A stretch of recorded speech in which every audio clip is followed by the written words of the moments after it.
Next up is The Werewolf of Fever Swamp.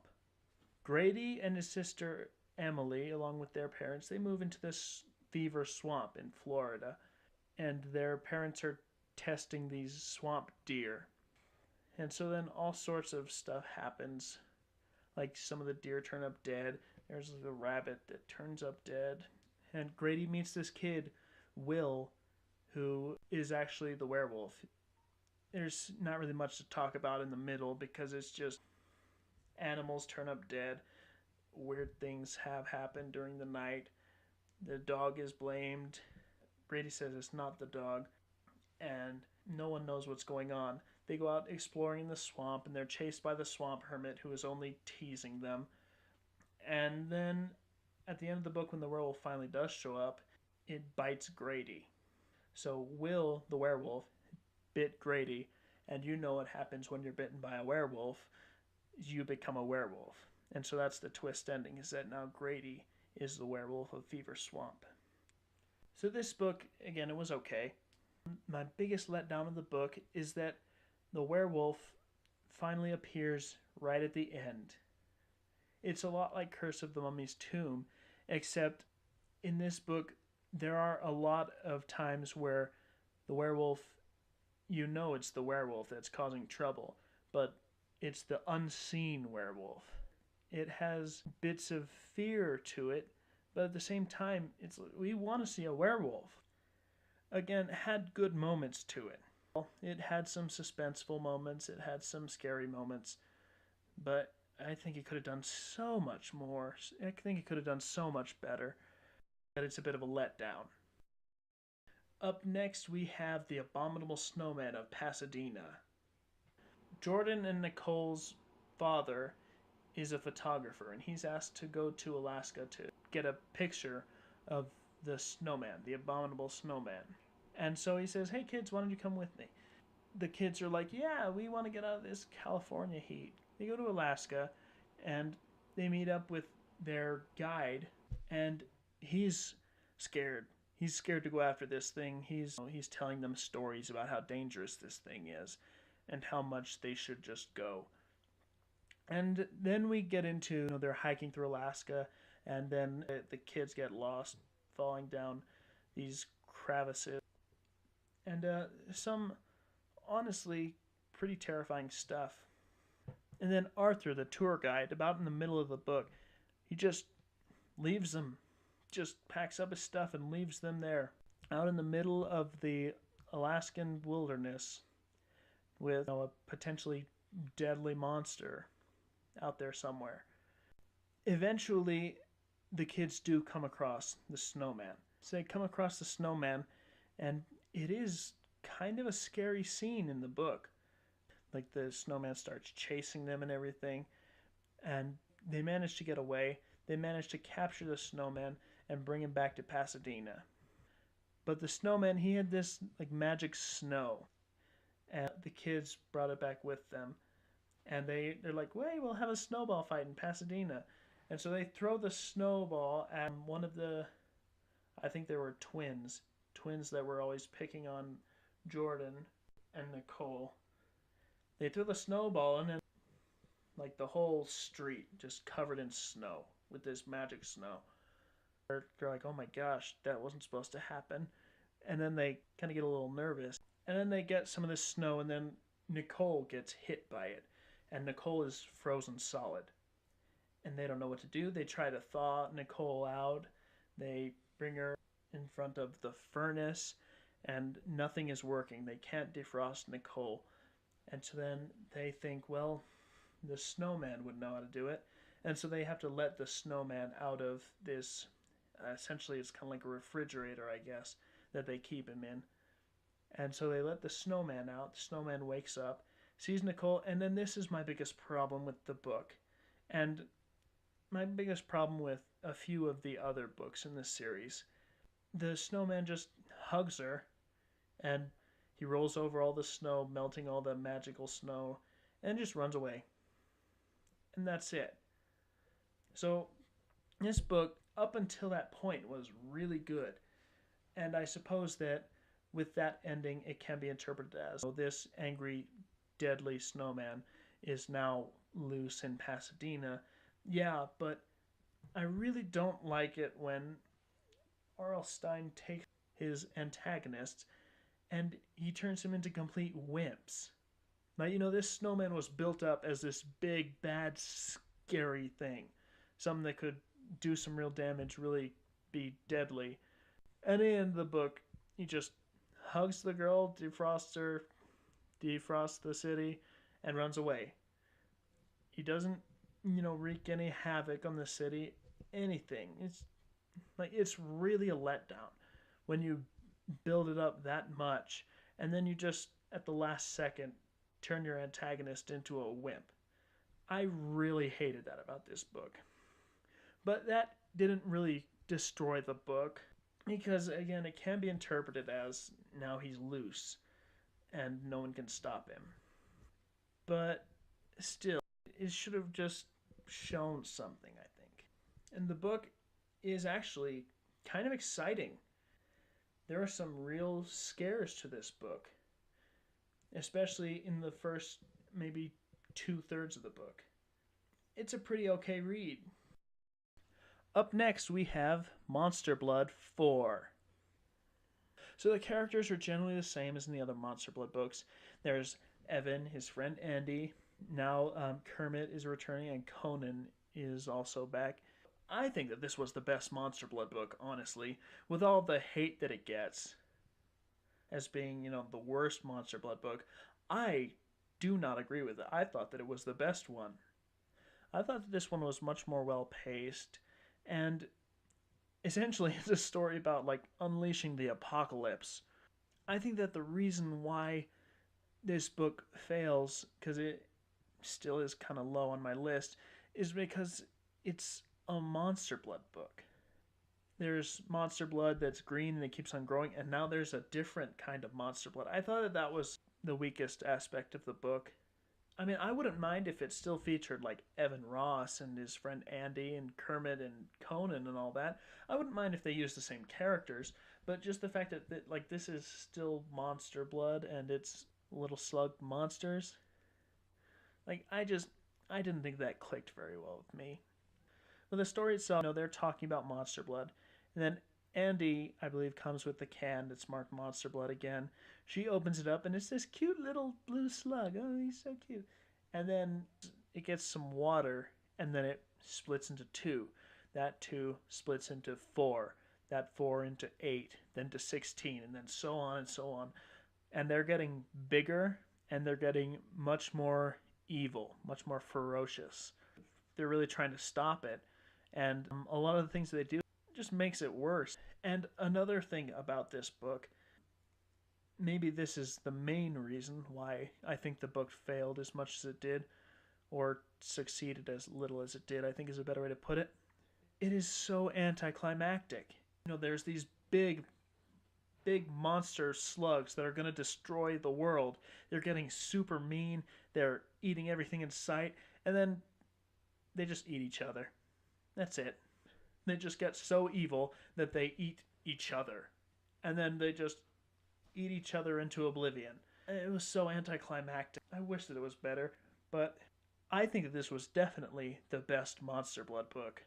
I wasn't a big fan of the other Monster Blood books, but this one, like I said, it's pretty much unleashing the apocalypse, and I thought that it was great.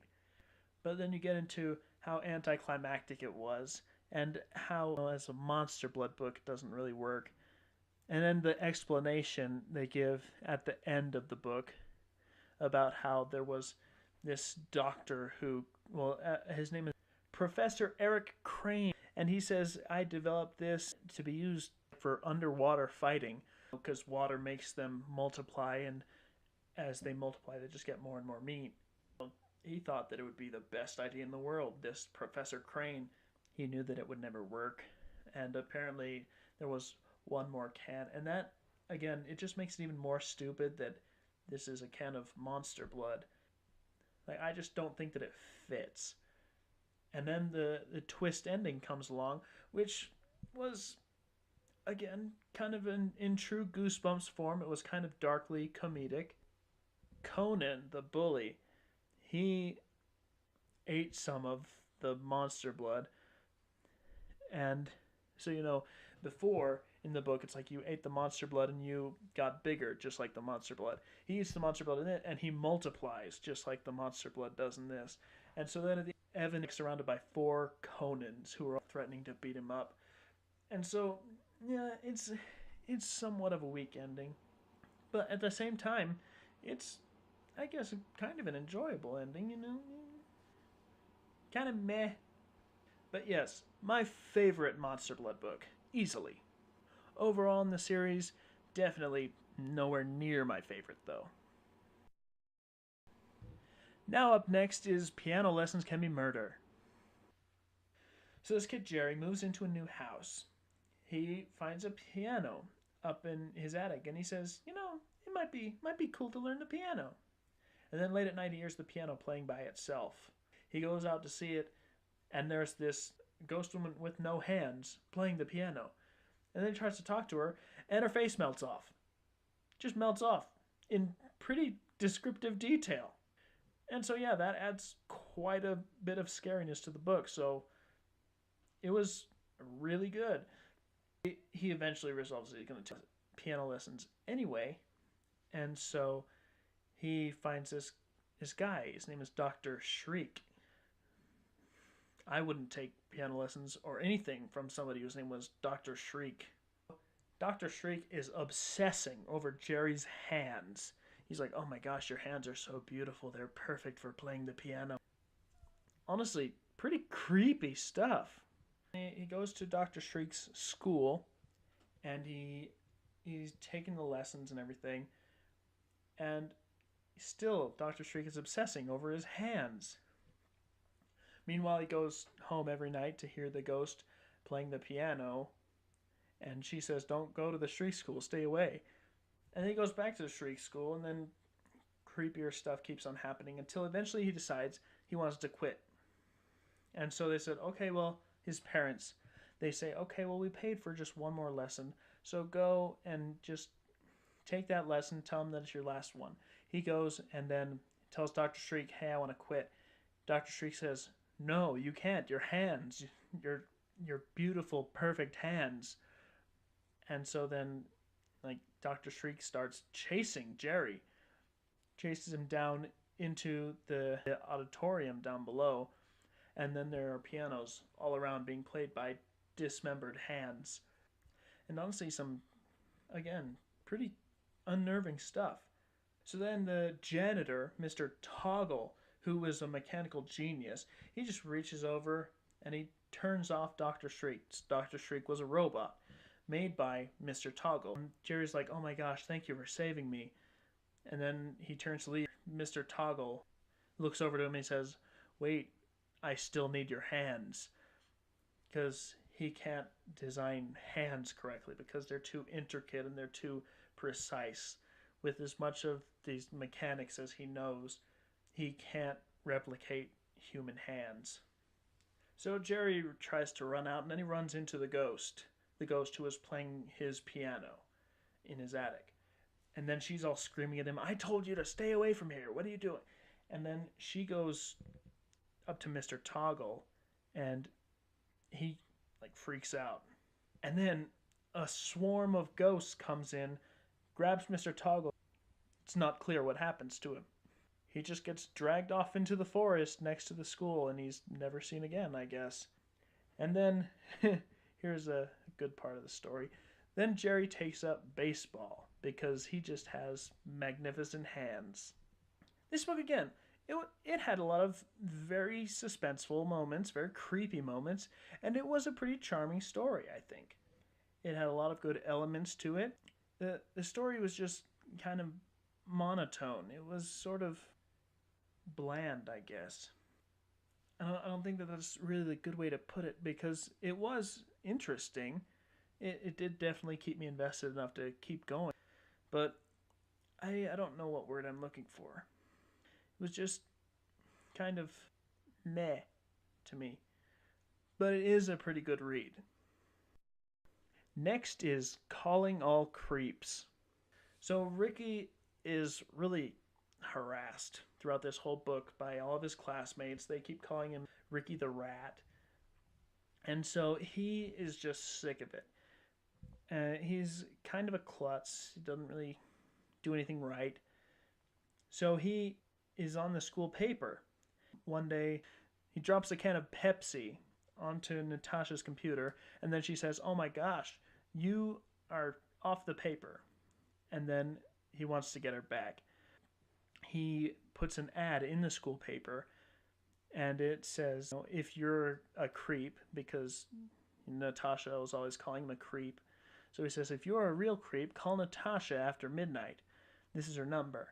And he gives the number, and then the next day in the school paper, it's his number. And so he was getting calls from the bullies that he was. So these bullies are calling him and saying, "Oh my gosh, you're the commander. When are we going to meet? When are we going to talk about turning everybody into creeps?"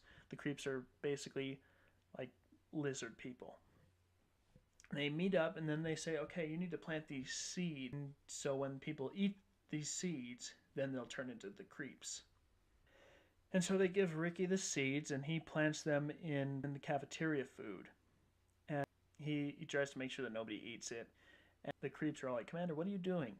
It's him pretty much trying to keep the creeps happy because they're pretty menacing and they potentially deadly. And so he's trying to save his skin, but he doesn't really want to hurt anybody. He doesn't want to turn anybody into these creeps. He's kind of trying to make it so he can have it both ways. Eventually they kind of catch on to him. They're like, "I don't think you're our commander." He's like, "No, I am. No, I am." And these seeds, these identity seeds as they're called, they bake them into cookies because they're going on a bake sale. They say, "Hey, free cookies, everybody." And then, everybody wants a cookie. And Ricky is all like, "No, please don't eat the cookies. Please don't." And then the creeps, again, they're like, "What are you doing?" It's like, "Don't you realize that if they eat these seeds, then you're their commander?" And so then Ricky kind of goes like, "Enjoy the free cookies, everybody." And that's the twist ending. So again, many moments in this book, pretty creepy and unsettling. There's some pretty descriptive imagery of like the creeps and how they're transforming. Some really creepy things that are happening in this book. At the time where he gets like the initial phone call, it's like, "Hey, when will the creeps meet?" It kind of sparks your interest a little bit. And I can appreciate the twist just fine. And the story, it's really not bad. And yeah, not much else to say about it. It's not a bad story at all.